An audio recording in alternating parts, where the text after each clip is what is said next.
ఈ నిన్న చెప్తే ప్రజలకి అందుబాటులో ఉన్న టోల్ ఫ్రీ నెంబర్స్ 1121070 అని మేము చెప్పిన తర్వాత ఇప్పటి వరకు 4446 ఫోన్ కాల్స్ వచ్చినాయి. ఆగస్టు 30 నుండి సెప్టెంబర్ 3 వరకు ఇన్ని కాల్స్ వచ్చినాయి.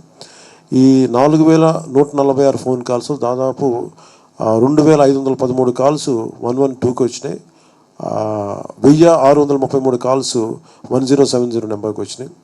సో ఈ 24/7 ఈ టోల్ ఫ్రీ నెంబర్స్ ఇప్పుడు కాల్స్ని అటెండ్ అవుతూ అధికారులతో కోఆర్డినేట్ చేసుకుని నిరంతరం ఈ రాష్ట్ర ప్రభుత్వం అందుబాటులో ఉంది అందరికీ తెలియజేసుకుంటూ, అలాగే మేము పంచాయతీరాజ్కి సంబంధించి ఇప్పుడు ఉదాహరణకి పెదకాకాని ఇలాంటి చోట్ల అంటే రివ్యూ మీటింగ్లో ఏం అంటే కొన్ని ముఖ్యమైన విషయాలు ఏంటంటే, ఇప్పుడు పెదకాకాని గుంటూరు జిల్లాలో దాదాపు మన 20,000 మందికి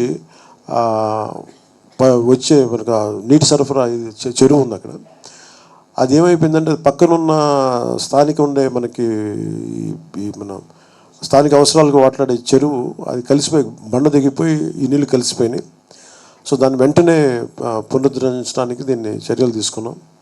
అలాగే ప్రతి 3080 పంచాయతీల్లో ఎఫెక్ట్ అయినాయి. మొత్తం దీని 380 పంచాయత్స్. వీటిలో మొత్తం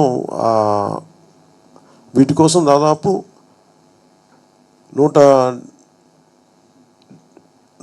ముఖ్యంగా విజయవాడకు సంబంధించి పంచాయతీరాజ్ సంబంధించి మన డైరెక్టర్ కృష్ణతేజ గారు మన దీని మీద 175 టీమ్స్ పంచాయతీరాజ్ టీమ్స్ని విజయవాడ అర్బన్కి ఇవ్వడం జరిగింది.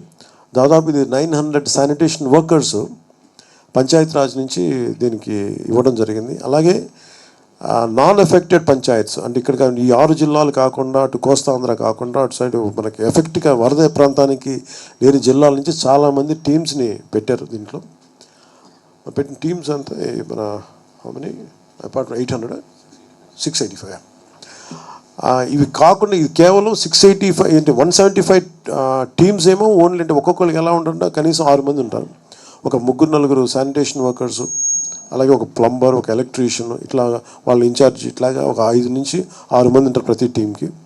సో దీంతోపాటు ఇది కేవలం 179 టీమ్స్ పిఆర్ నుంచి విజయవాడ అర్బన్కి ఇవ్వడం జరిగింది.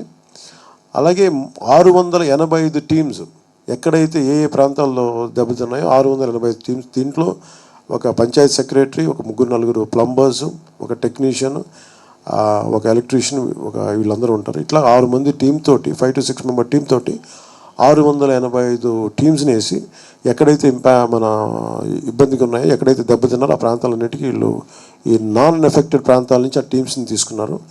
అలాగే మనకి గోదావరి జిల్లాల్లో కూడా వరద ముంపు ఉండే అవకాశాలు ఉన్నాయి కాబట్టి అసలు అటు నుంచి మూవ్ చేయకుండా ఈ వరద లేని జిల్లాల నుంచి మట్టుకు తెప్పించి దీన్ని నిరంతరమైన మన కృష్ణతేజ గారు దీన్ని ముందుకు తీసుకెళ్తా ఉన్నారు. దీన్ని మానిటర్ చేస్తూ ఉన్నారు.